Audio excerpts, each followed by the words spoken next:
Good afternoon, viewers. I would like to welcome you all to PM eVidya's channel number 9, and you are watching us live on PM eVidya, and this session will be for standard 9 students. Social science will be the subject which we are going to deal with today in this particular session. और एक बहुत खास मेहमान हमारे साथ studio में है, मैं इंट्रोडक्शन कराना चाहूँगी। श्री पवन कुमार गुप्ता जी का पीजीटी हिस्ट्री है, केंद्रीय विद्यालय जनकपुरी में आप कार्यरत है और आज के सेशन को आगे बढ़ाने में हमारी मदद करेंगे। और जो टॉपिक आप लेंगे वो रहेगा Nazism and rise of Hitler. तो इसके बारे में और विस्तार से डिटेल में बातचीत रहेगी आज के सेशन में। और इस सेशन में अगर आप कुछ पूछना चाहें, आपकी कोई जिज्ञासा हो, कोई सजेशंस हो, कोई क्वेश्चंस हो, तो हमारे टोल फ्री नंबर्स डायल करके हमसे जरूर साझा करें। टोल फ्री नंबर्स रहेंगे 1800111265 और दूसरा नंबर रहेगा 1800112199। और इस प्रोग्राम की लाइव स्ट्रीमिंग देखने के लिए आप हमारे ऑफिशियल यूट्यूब चैनल पर भी लॉग इन कर सकते हैं और वहां भी लाइव चैट बॉक्स में आप अपने सभी सजेशंस हमसे साझा कर सकते हैं। हम जरूर कोशिश करेंगे कि आपके भेजे गए सभी सवाल या सजेशंस अपने एक्सपर्ट के साथ डिस्कस करें। और एक और जरिया है जिसके माध्यम से आप हमसे संपर्क कर सकते हैं। अपने सभी क्वेरीज सजेशंस को मेल करें dth.class9@cietnic.in पर। तो चलिए शुरू करते हैं आज की इस बातचीत को जो सोशल साइंस की स्टैंडर्ड 9th के स्टूडेंट्स के लिए रहेगी। पवन कुमार गुप्ता जी, एक बार फिर से स्वागत करूंगी आपका। Thank you. 9th स्टैंडर्ड के स्टूडेंट्स के लिए हिस्ट्री का टॉपिक है Nazis and rise of Hitler. तो क्या इसको शुरू करने से पहले थोड़ा सा वर्ल्ड वॉर के बारे में भी हमारे सभी स्टूडेंट्स को जानना ज़रूरी है? बिल्कुल, थोड़ा सा बताएं, समझाएं। देखिए, कोई भी जो हमारा टॉपिक है Nazism and rise of Hitler, तो हिटलर और नाजिज्म को जानने से पहले we should know about the world war one. Right. What were the consequences of World War I? So what we see, if we start from the unification of Germany, so all we know that unification of Germany was done on 18th of January 1871 under the leadership of Otto von Bismarck, and he adopted the policy of blood and iron, and he made Germany not only unified but he also made Germany a strong country in Europe, economically strong and militarily strong. So means this was resulted that most of the nations in European countries, there was a competition between those countries that who should lead the Europe. In the same way, there was another problem, that was Balkan problem. So under this Balkan problem, it led to the World War I. So as you all know, dear viewers, that there were two groups in World War I. At one side there were Allied powers, and on other side it was another group that was called the Central Powers. So under Central Powers there was Germany, Austria and Turkey. And we all know that this first world war was started in 1914 and it was ended in 1918.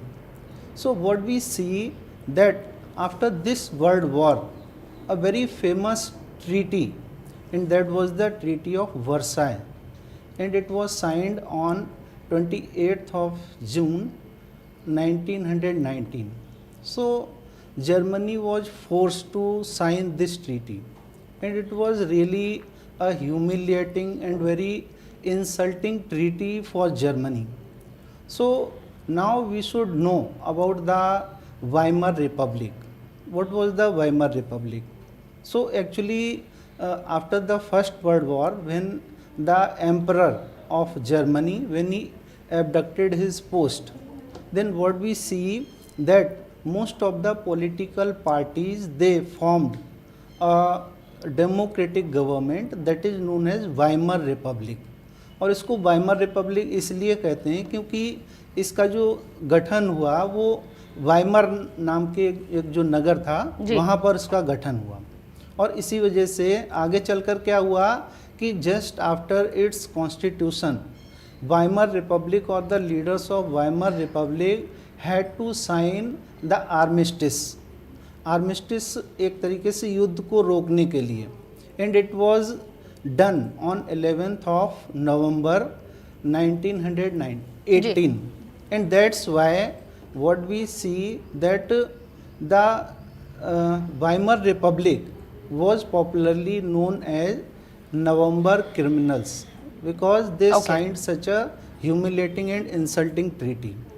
तो इस तरीके से जब इस insulting treaty को sign किया गया जी तो dear learners now we should know about the treaty of Versailles which were the main features of Treaty of Versailles. So very first we can see that Germany was demilitarized. Germany को पूरी तरीके से demilitarise कर दिया गया, उसकी military को ख़त्म कर दिया गया. इसके बाद में जो जर्मनी के जितनी भी ओवरसीज जो कॉलोनीज़ थी those were taken away. In the same way Germany को अपनी बहुत सारी ज़मीन about 13% of its land was lost. In the same way, Germany also lost its 10% of population, about 75% of its iron areas, about 26% of its coal areas, and very mineral rich Rhineland. इसी तरीके से एक और जो सबसे बड़ा इस treaty में था, that was war guilt clause. So what was this war guilt clause? जितने भी जो मित्र देश थे, अलाइज पावर्स थी, they held responsible Germany to start that war. और इसलिए इस युद्ध में जितनी भी लड़ाई हुई, जितना भी नुकसान हुआ, उस लड़ाई का सारा कंपनसेशन अब किससे लिया जाएगा? जर्मनी से लिया जाएगा. So this was all about the war guilt clause, and under this war guilt clause Germany had to pay a lot of money. So this was the Treaty of Versailles, and it was really humiliating treaty. In the same way, now we should also know some of the economic problems. And students, whatever we are discussing, all these are also the major causes for the rise of Hitler, just like the failure of Weimar Republic. So what we see that why the Weimar Republic was failed due to means it signed the treaty. Number secondly, there were some basic we can say drawbacks in the Weimar Republic, and those drawbacks were number one, Article 48. So what was Article 48? Under this article, the Emperor of the Germany, he could sideline the parliament, and that emperor could rule over the country according to the decree. In the same way, there was another provision, and that provision was the proportionate participation of different parties. और इसकी वजह से क्या हुआ कि Germany में एक लंबे टाइम तक कोई भी गवर्नमेंट को अच्छे ढंग से वहाँ पर चलाया नहीं जा सका. And what we see that within the period of 239 days, about 20 cabinets were changed there. तो इस तरीके से जो वाइमर रिपब्लिक था वो फेल हो गया, and it paved the path for the rise of Hitler. Now we will discuss about the economic problems. So under these economic problems, what we see that Germany fought all these wars by taking loans. So when Germany was defeated and Germany had to pay a lot of money as a reparation of war, so there was economic pressure on Germany. So what the Germany did, Germany printed its money mark recklessly without considering the after effects of printing money. So what happened? Slowly the value of mark was decreasing. We can take an example that in April 1923, the value of mark was about 24,000 mark. तो इसका मतलब क्या हुआ कि अगर हम $1 को exchange करना चाहें तो उसके लिए हमें कितने मार्क देने पड़ेंगे? 20,000 मार्क, 24,000 मार्क्स. इसी तरीके से दिसंबर आते आते ये जो वैल्यू थी मार्क की वो और ज़्यादा गिर गई और इसकी जो वैल्यू हो गई that was about 8 crore, right.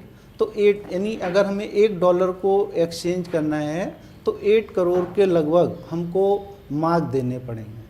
So students, this very economic crisis is known as hyper inflation, यानी कि बहुत ज़्यादा महंगाई वाली स्थिति या कोई भी मुद्रा की जो वैल्यूएशन है वो बहुत ज़्यादा डाउन हो जाना। तो इसकी वजह से क्या था कि हम देखते हैं आपके बुक्स में बहुत सारे चित्र भी दिखाए गए हैं कि किस तरीके से अगर कोई पर्सन को एक ब्रेड भी खरीदना है तो उसके लिए बहुत सारे बॉक्स भर के रुपए उसको ले जाना पड़ता था। So this was the devaluation of the mark. So in this condition Germany was help by America. America ने एक आगे आकर जर्मनी को हेल्प करी, इकोनॉमिक हेल्प दी, and it was known as under the Dawes plan. तो इस Dobbs plan के अंतर्गत इसमें जर्मनी को जब हेल्प मिली then means the condition of Germany was improved for some times. Okay. लेकिन आगे चलकर क्या हुआ कि जो that was actually known as great depression, and this great depression was started in 1929.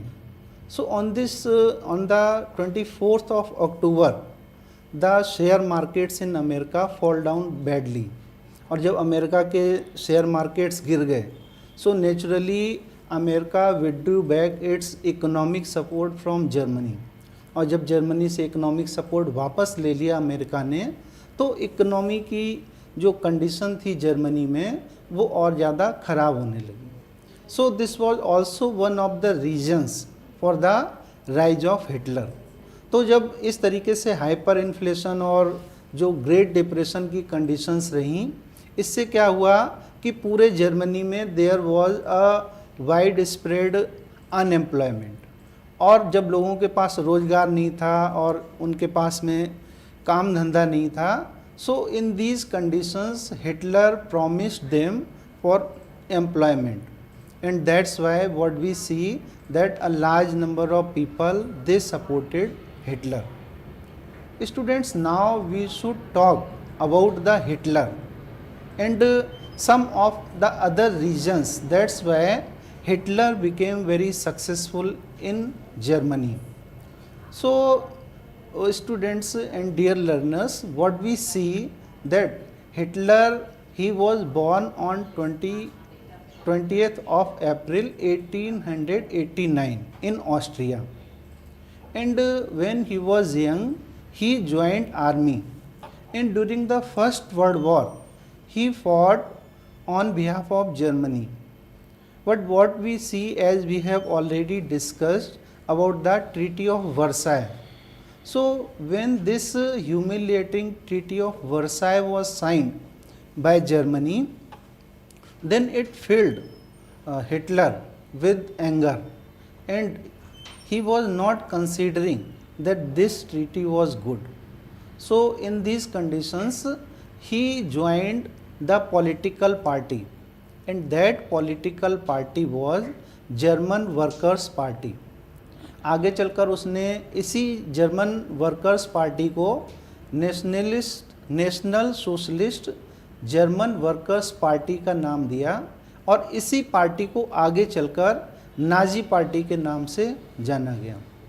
तो धीरे धीरे हिटलर ने उस पार्टी के ऊपर अपना पूरा कंट्रोल इस्टेब्लिश कर लिया, and in this way now Hitler was politically strong. इसी के साथ हिटलर ने आगे चलकर 1923 में बावेरिया नाम की जो एक जगह थी वहाँ पर रिवोल्ट करने की कोशिश की, and for it he was imprisoned.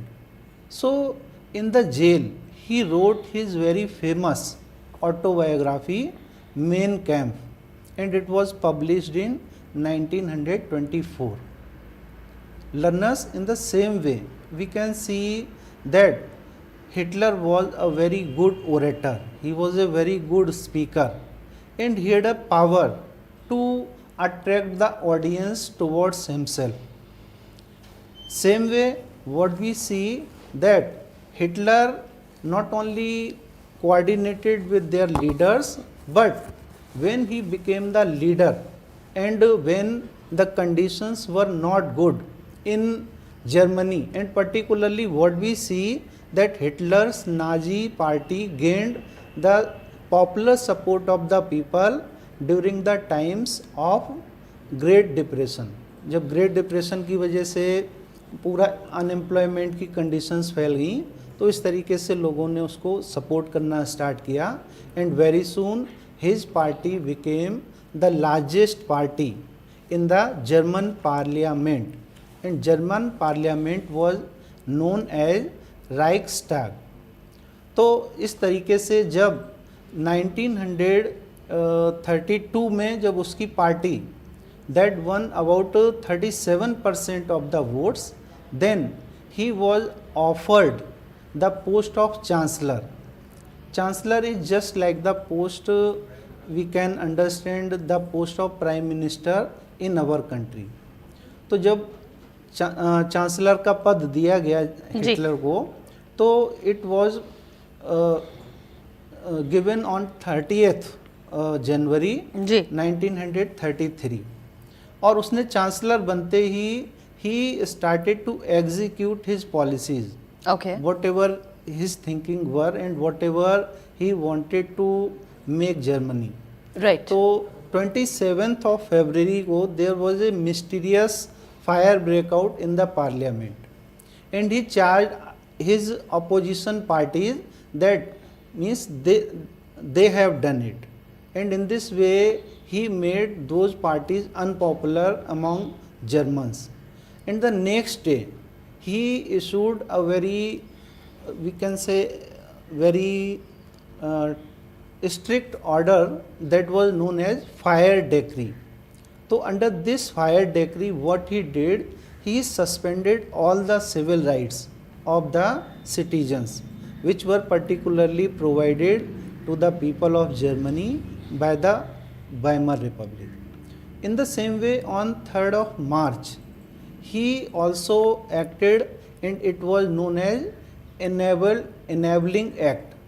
तो जो Enabling Act था, इसमें उसने क्या प्रोविजन किया कि कोई पार्लियामेंट की ज़रूरत नहीं है, and he could rule according to the decree, according to the orders. और इस तरीके से very soon he captured all the powers in Germany. In the same way, he banned the opposition parties. He banned the trade unions in the country. कि कोई भी trade union वहाँ पर नहीं बन सकती है, कोई भी गवर्नमेंट का विरोध नहीं कर सकता है. Likewise, police and secret agencies, those were also given enormous powers. So, in this way, what we see that now Hitler was all in Germany.